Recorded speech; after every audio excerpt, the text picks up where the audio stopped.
ஆர்ப்பாட்டத்தில் அண்ணாமலை அண்ணன் உரையாற்றியது. தமிழகத்தில் டாஸ்மார்க் கணக்குப்படி கடந்த 5 ஆண்டுகள்ல மொத்தமாக விற்கப்பட்ட பாட்டில் 5 ஆண்டுகள்ல டாஸ்மார்க் வித்த பாட்டில் பாத்தீங்கன்னா 1495 கோடி பாட்டில்.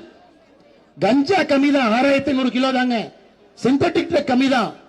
டாஸ்மார்க்ல விற்கப்பட்ட பாட்டில், ஒரு பாட்டில் எடுத்தீங்கன்னா 1495 கோடி பாட்டில்.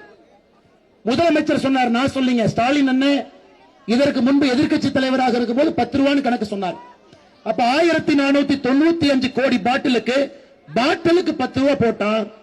இந்த சாராய அமைச்சர் சம்பாதிப்பது மட்டுமே 14,950 கோடி ரூபாய். பாட்டிலுக்கு 10 ரூபாய் நீங்க கணக்கு போட்டீங்கன்னா 14,950 கோடி ரூபாய். நம்முடைய பாரத பிரதமர் நரேந்திர மோடி சொன்னது போல முதல் குடும்பத்திலிருந்து கடைசி வரைக்கும் அந்த பணம் ஆறு போல் பாய்ந்து கொண்டிருக்கிறது.